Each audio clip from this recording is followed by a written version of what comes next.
Welcome to Bob Folkrod's Hunting Adventure. This week we're going to Florida to hunt alligator. This was the first animal on my obsession quest list, the American alligator.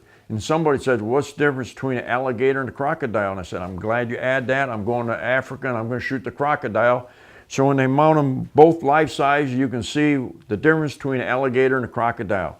And then we're going down south, mate, to Australia to hunt the water buffalo. And that's what brought me into Australia to hunt the buffalo, because I did the Cape buffalo, the American buffalo, and then the water buffalo. So this week, my friend, the first one on the obsession quest was my American alligator. And then we're going down south to hunt the buffalo, the water buffalo, down in Australia.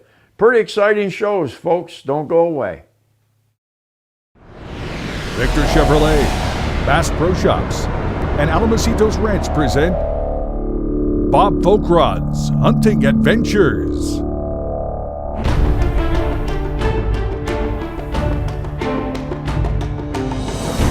Seven continents, 80 species,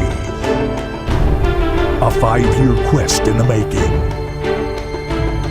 High adventure, dangerous game, real-world training tips. This is Bob Folkrod's Hunting Adventures.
Have a range of view of about 270 degrees. Yeah.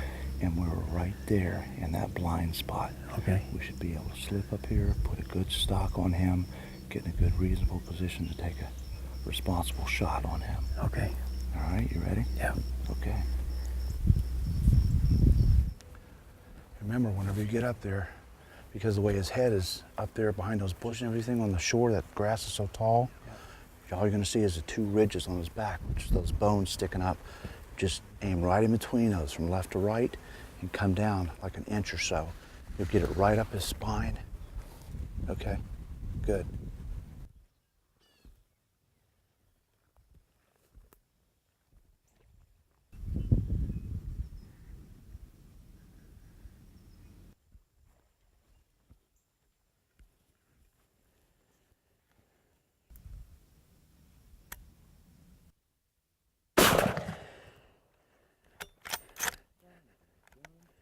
Good shot, Bob. All right. Good shot, Bob. He ain't go no place. No, and I appreciate that. I appreciate that.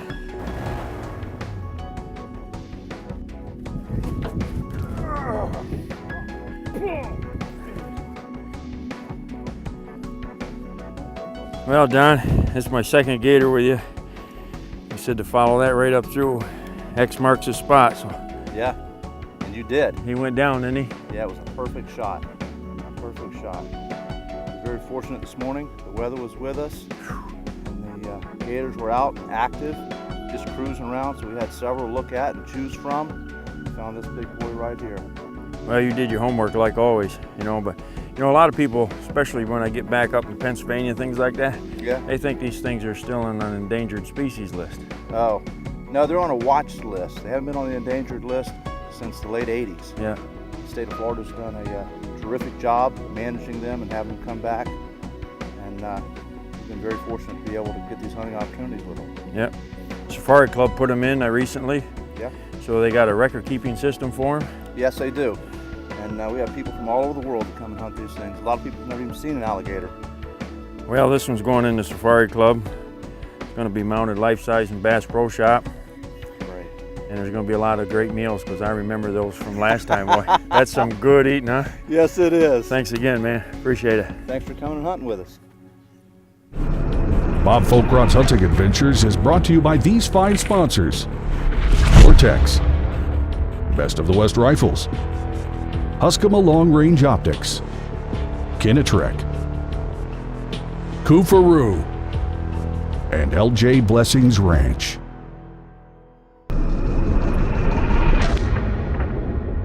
The new Victor Chevrolet building is now open. Visit us at 7200 Pittsford Victor Road, Route 96 near Eastview Mall, or victorchevrolet.com.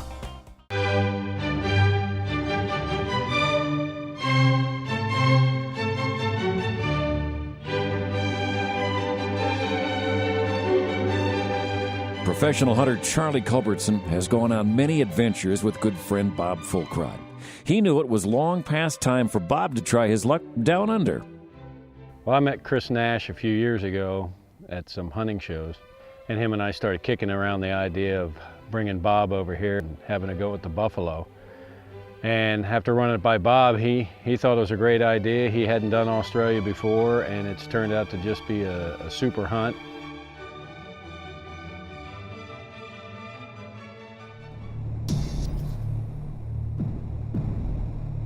We're able to take this particular group up on the Sydney Harbour Bridge. It's one of the great things in Australia that should be on everybody's agenda, and it's been a once-in-a-lifetime thing, and it's a really great experience. We had an entire package planned for these guys on this hunt. This was not just a hunting trip. When we got them into Sydney, we took them up on the suspension bridge across the harbor on the bridge climb, which is a really neat thing to do. Not too many people get to do that, and we were fortunate enough. Chris worked us in, and Bob and Dale are a little apprehensive about heights, but it's a really good deal. It's very safe. They have you hooked up to cables the whole time, and they really enjoyed it. It's a wonderful view of the harbor. I recommend it to anybody who comes visiting Australia. All right, boys, the summit of the bridge, yeah? Yay! We're to the top. We're to the top. Who said it couldn't be done? I punched myself too hard, sir. And no fatalities.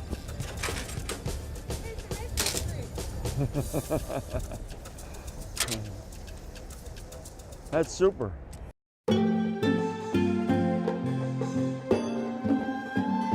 It took an overnight in Darwin, but now the boys have arrived in the extreme north of Australia, deep in the legendary outback. I've known from my experience when a guy like Chris, who's been all over the world and guided and escorted hunters in many remote spots, when Chris told me that we were going to be out there, I knew that meant out there. And we cruised for probably 5 hours on paved roads, and you didn't see much off the paved roads. Really, once you left Darwin, there really wasn't too many towns. And then turning onto the gravel road, which turned to a single lane dirt road, and then off the dirt roads onto the 2-track roads, which got skinnier and skinnier and harder to see.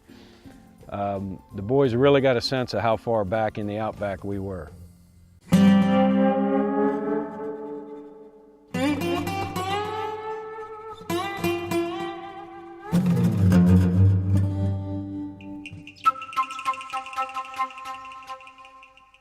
Well, I came to Australia for, obviously another species of buffalo. I took the Cape buffalo, and then I came over here to Australia to take the water buffalo. I'm going to head down next year to South America to take that species of water buffalo. Body-wise, they're all the same. The horn configuration is a little bit different. I'll take the 375 down there too. So I guess when I got all the buffalo down, they call me Buffalo Bob. The funny thing about these buffalo that I notice is you never really know what you're going to get. They're totally wild critters. They're not used to people at all. They don't see people very often. And the funny thing I noticed is some of them would get wind of you or see the truck coming, and they just turn around and blow. And the really fun part, which really puts some starch in your shorts, is you'd run into some bulls that as soon as they saw you, they immediately turned, threw their nose up, and just came right at you. And you just never really quite know what you're going to get with these critters, and it makes for a real exciting hunt because they are big, they are mean, and they are tough critters to stop, extremely hard critters to stop, just like their cousins, the Cape buffalo in Africa.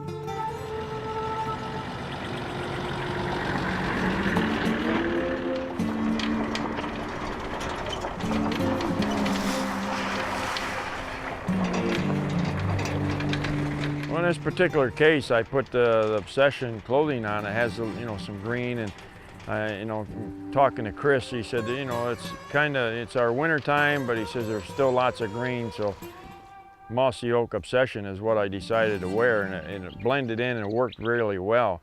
Hopefully, we brought the Gore-Tex rain jacket along because you never know, but we didn't happen to use it. Looks pretty nice. Yeah, he's got the round horns.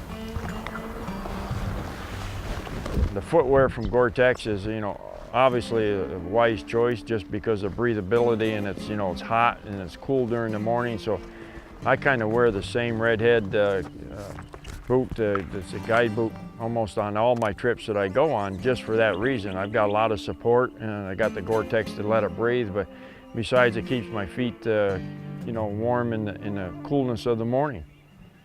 He's got a big body, he's got big bases. He carries the mass right out, but his tips are kind of broomed. He doesn't have long tips. He lets it down in the mass, in the length department. Yeah. He's got the round shape. Big body, just slightly broomed.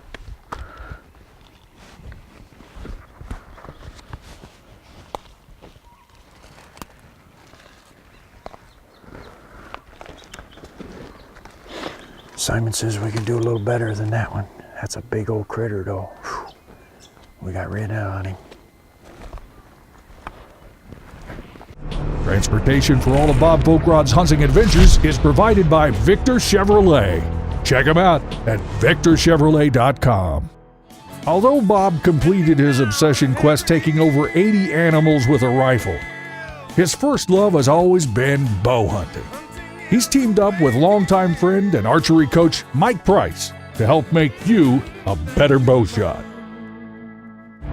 This week's archery lesson is brought to you by Heritage Archery Academy and these great archery sponsors: Easton, Hoyt, Limb Saver, Gateway Feathers, and Tactical Hearing. I've been using these for climbers.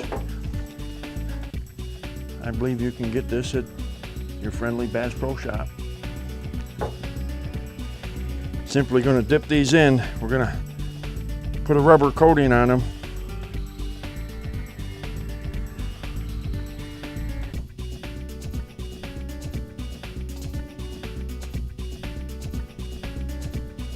That just puts a real nice rubber coating on there so they don't flick and bang and make all kinds of noise.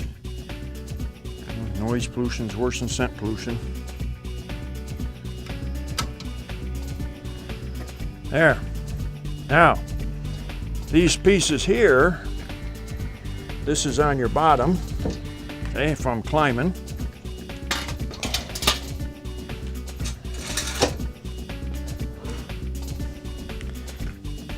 What I do with these is obviously this one goes in the top, okay? This one goes in the bottom.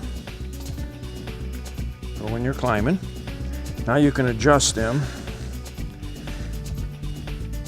any place you want to be as you're going up the tree. Now you can turn around once you get up there in that tree stand, okay? And you get it locked in to basically where you want it. You can tighten them up. Keep you from going down. Okay? If you want to do the third one, it all depends on how far you're carrying this. Okay? If you come up in here and you fasten this up here again, you come in about here someplace. And again, it's all depends on how far you think you're carrying this thing.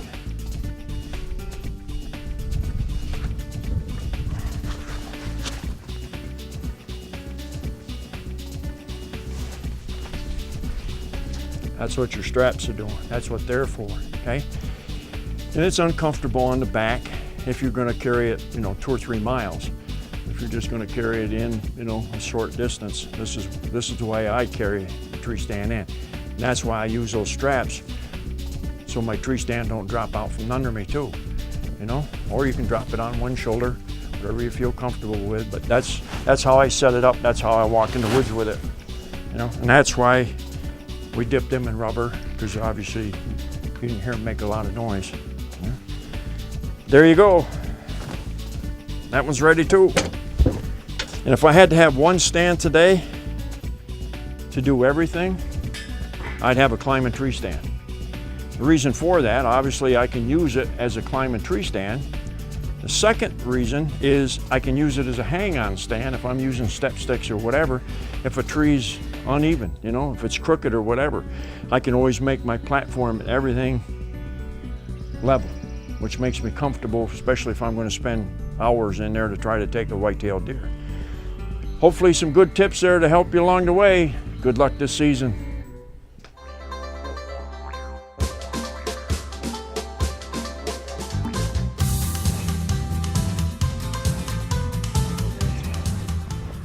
Well, we're ready to do this, aren't we? Yeah, should be a good morning.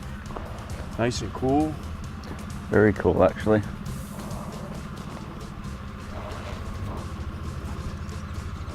I have to remember to just pretend I'm driving. I always get on the right seat,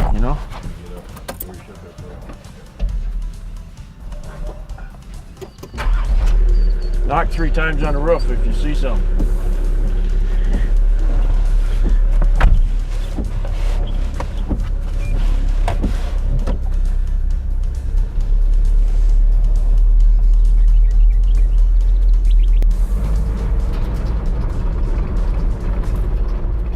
Well, the strategies of hunting a buffalo is just, like some trips where you're on a boat using that for transportation, and some are on airplanes, to get from point A to point B, and horses or snowmobiles. And in this particular case, it's, we're using, the bush vehicles that are tough vehicles to get back and forth, using them to cover as much ground as we can, especially in the mornings, early in the evening time. That's when the buffalo seem to be moving it the most. So we use that vehicle to, we see some buffalo up ahead, we get out and we glass them, we look, and we try to spot them as far away as we can, just, so we don't spook them. And if there's nothing there, then we continue on until we see something that we like.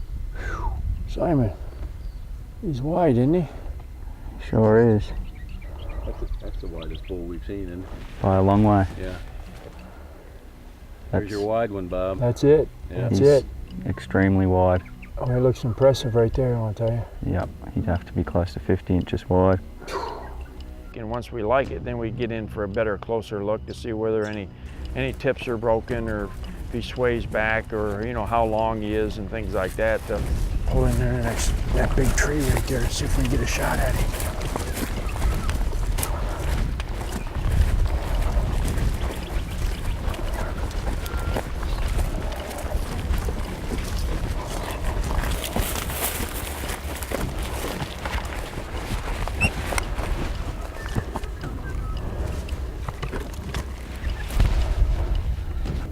He's standing in the back of that cow and calf. Yep.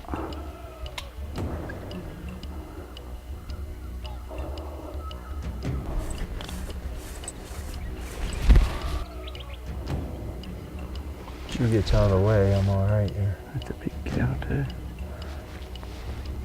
Right now, there he is. There he is. They got a cow right in the front. Calf. As soon as he turns.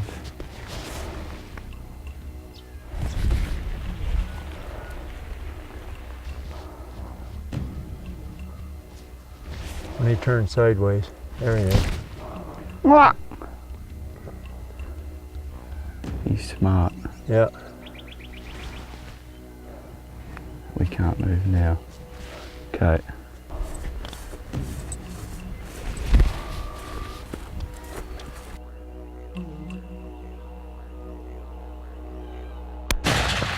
Shoot him again. wait for him to stop.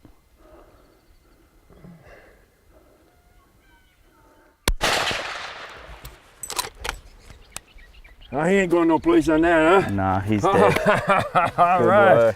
Mr. Charlie, huh? Good shooting, look at that. 2 shots. They're tough to kill, they take some lead. 375's pretty good caliber, 375 minimum. But they do usually take some lead. I haven't seen many shot like Bob shot his. 2 shots is pretty good. Usually they'll take 4 or 5 and then you can let them be, but yeah, 2 shots with a 375 is pretty good.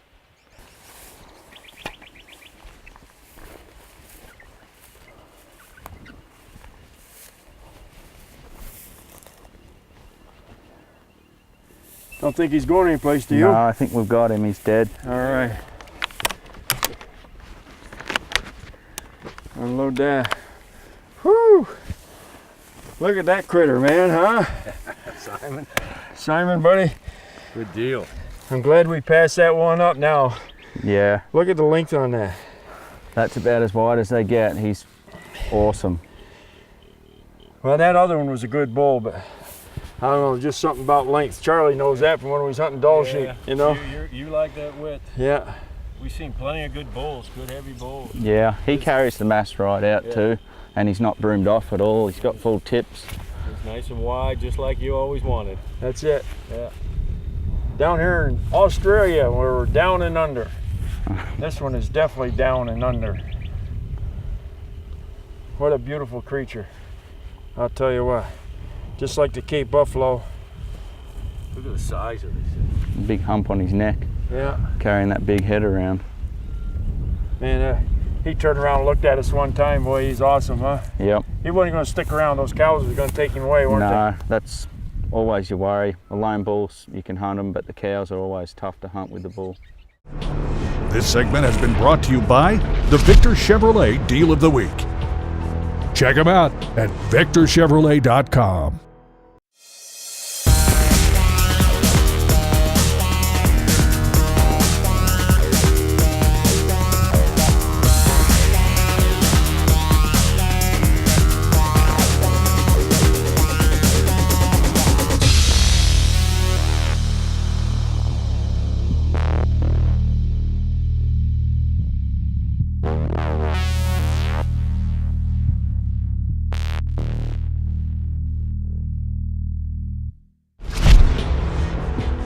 Chevrolet.com. Find new roads. Victor Chevrolet. Same place I get my trucks from, and you should too.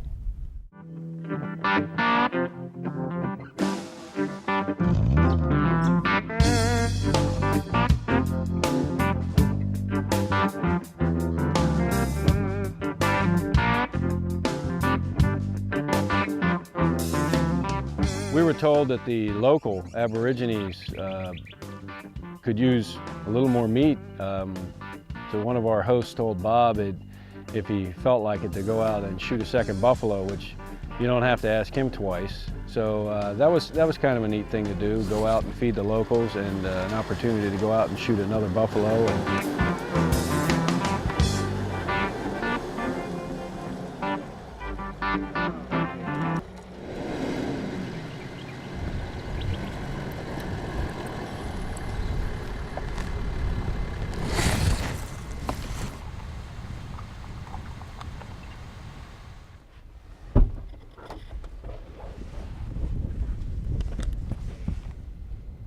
He looks kind of like a young bull, but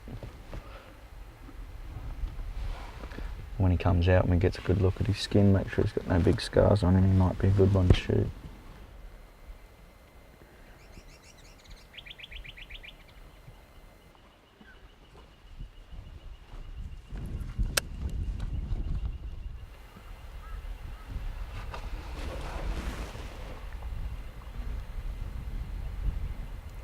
That's it.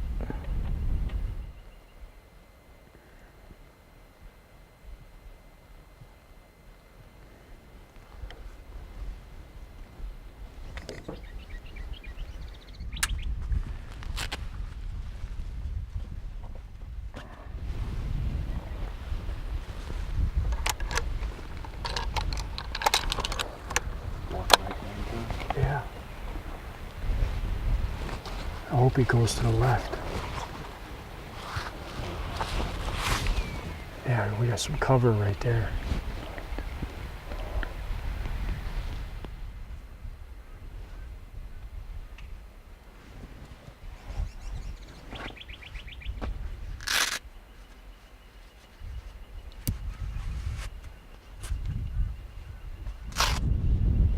That's just the opposite of the one we got yesterday. Yeah, he's got the really round shape. Yeah, yeah. He's got long tips. Good mass.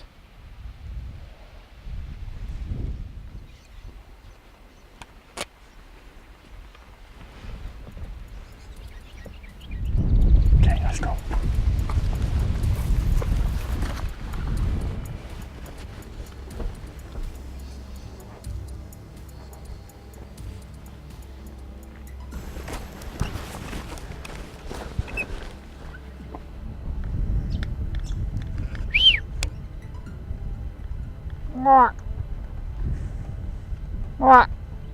No, he ain't gonna stop. We gotta go over there.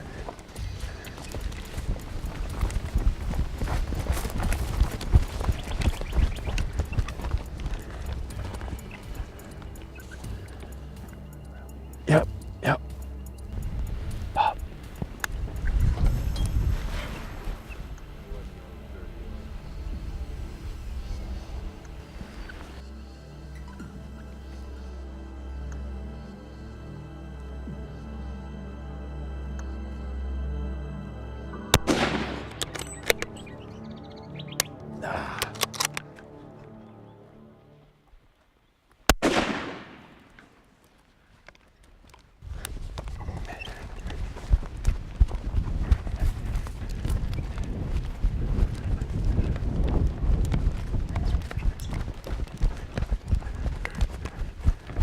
Oh, he went down. He's down. He's down. He certainly didn't make it far, did he? No, he didn't. He's hurting pretty hard. You down, big guy? Yeah. Got him. All right. There you go. That's a little different horn configuration than the other one, wasn't it? Very different. Total opposite of last time. Yeah. Nice bull. Nice bull. Ah, look at that. Yeah. He's really round, yep. Don't they? Yeah. Yep. The other one would go straight out. For help with all of your hunt booking needs, contact J&M Safaris at jnmsafaris.com. After your successful hunt of a lifetime, contact Wes Good at canadistudio.com for the finest taxidermy in the business. Be sure to follow Bob and all his adventures at bobfolkrod.com/TV and facebook.com/bfolkrod. And don't forget to hit the like button.